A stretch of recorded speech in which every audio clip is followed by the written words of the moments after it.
Good-looking black guy. But yeah, being African, it's got its perks. For starters, when people go, "Hey, go back to Africa," because you know how you do.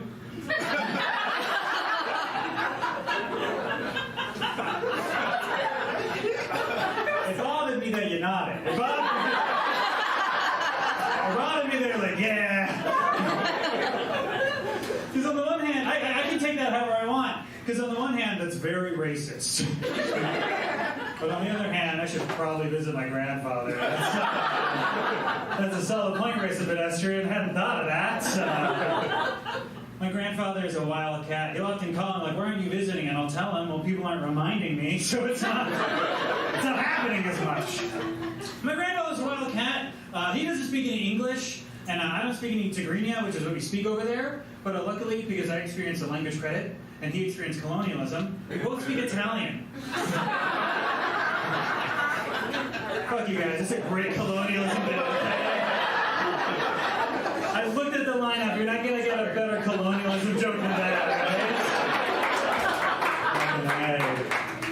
But yeah, I speak Italian, and so does my grandpa. But here's the thing, I speak like everyday regular Italian, whereas my grandfather speaks like Super Mario Italian? Yeah, he's way over the top, you guys. I'll say regular shit to my grandpa like, "Oh, Baba, cosa successo?" And he'll say shit like, "Andiamo!" He's fucking nuts, okay? You've heard of blackface. Well, my grandfather does a marinara face. It's too much. But yeah, both my parents are immigrants. And that's really hard for them, you know? Because being an immigrant in this country is really hard. This country doesn't really like immigrants unless they're like the founding fathers. Although I will say, like, my dad is a lot like the founding fathers, in that he's a terrible father. You guys are historians or you've met my father. Growing up, my father wasn't really around. The thing my dad would love to do is that instead of being a dad, he'd love to call and tell me about all the great things he was doing instead of being my father. Yeah, this is like every week he'd call me like, "Hey kid, you'll never believe it. Today I went on a roller coaster." I'm like, "Well, today I taught myself how to shave, so we're both doing stuff, right?" "Hey kid, you'll never believe it. Today I went to the movies." "Yeah, well today I taught myself how to ride a bike, so we're both doing stuff." "Hey kid, you'll never believe it. Today I saw Mos Def live. He was phenomenal." "Well today I listened to the Cats in the Cradle for the first time. Didn't get it." That song is about a man and some other kid. I couldn't tell you what it's about.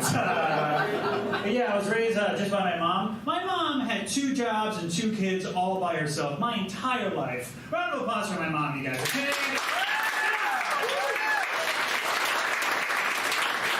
I'm really glad you did that, because that's all she's getting for Mother's Day.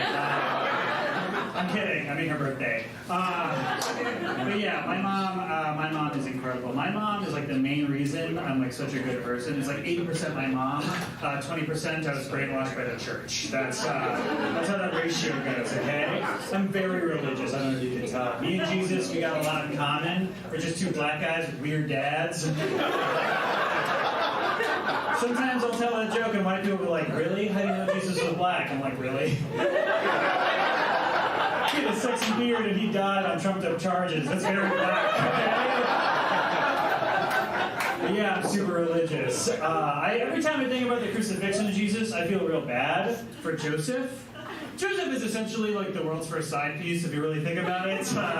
His entire identity is that he's not the father. That's the only reason we know about him.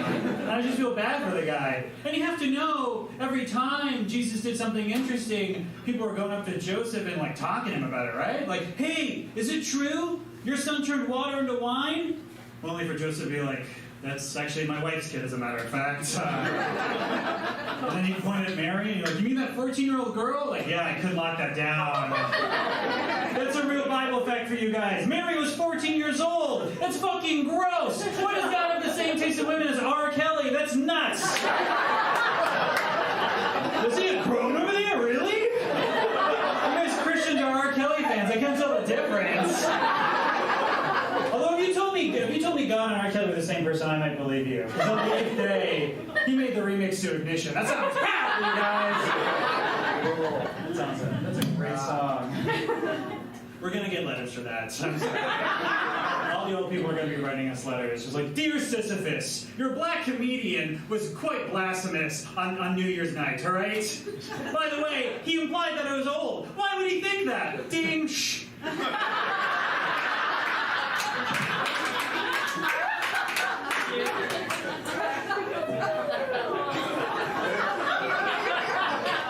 It's 2023. And I'm still doing typewriter humor. I think we're having a good time.